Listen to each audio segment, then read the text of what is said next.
ဆေးရုံစကြလမ်းမှလမ်းလျှောက်တံများမြမဆေးရုံဟောင်းတစ်ခုကကြောက်စရာအိမ်သားဇလန်းအခန်းတအမြတကောင်ကစကြလမ်းမြို့ဟောင်းဆေးရုံကြီးရဲ့အနောက်ဘက်ကစကြလမ်းမှာထူးဆန်းတဲ့အလေးထားတစ်ခုရှိတယ်ည7 နာရီကျော်ရင်ဆေးရုံဟောင်းကလူနာတင်လဲတံကြားရတတ်တယ်လမ်းမီးတိုင်တွေကအနီရောင်ပြောင်းသွားပြီးမီးလင်းထိန်လာတယ်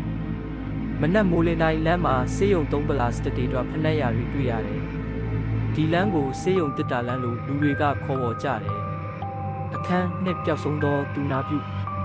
2022ခုနှစ်ကတူနာပြုမတယောက်မင်းမြတ်နိုးညနေဘက်ဒီလမ်းကိုဖြတ်သွားပြီးပျောက်ဆုံးသွားတယ်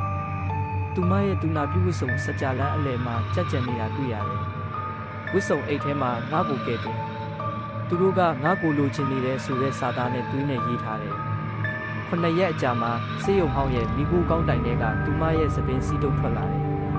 အခန်း3ဆေးရုံကြီးရဲ့လှုပ်ဝက်ချက်ဆေးရုံမှတ်တမ်းတွေအရ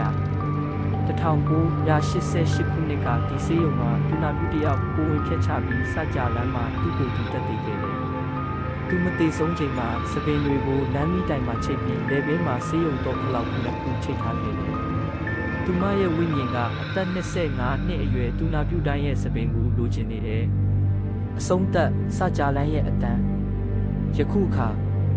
တည7 နာရီကျော်ရင်လမ်းမှာစပင်ညက်တန်နဲ့တောခလောက်တန်များကြားရတယ်။နေ့တစ်ခါတလေငါကလေးလို့ငိုတန်ကြားရတယ်။သုံးတူနာပြုတွေကဒီလမ်းကိုဖြတ်သွားရင်စပင်ကိုမဖြုတ်ရဘူးဆိုတဲ့စီကံချမှတ်ထားတယ်။လေးလမ်းနယ်ရံမှာနောက်ဆုံးအကြိမ်တတိပေးချက်စပင်မဖြုတ်နဲ့လို့မြင်မြန်းနေတဲ့စာလုံးတွေတွေ့ရတယ်။ကြောက်စရာအချက်3ချက်။စကြလမ်းကိုည7 နာရီမှဖြတ်သွားရင်လမ်းမှာစပင်ဖြူတွေနဲ့အနီရောင်ချဲလိုင်းဆွဲထားတဲ့မျက်နှာတွေ့ရတတ်တယ်။နှစ်ဆေးရုံဟောင်းရဲ့မိခိုးကောင်းတိုင်တွေကိုတောခလောက်9ခုပစ်ချပေးရင်တစ်ပတ်လုံးလမ်းအတန်တွေပျောက်သွားတတ်တယ်။သုံးလမ်းမှာဖက်နှက်ချွတ်လျှောက်ရင်ခြေချောင်းတွေကိုဆွဲငင်တယ်လို့ခံစားရတတ်တယ်။ဒီလိုနဲ့ပဲ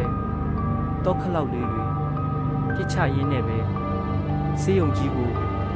ဆက်လက်ဖွင့်ထားစေပါမယ်။ပြီးပါပြီ။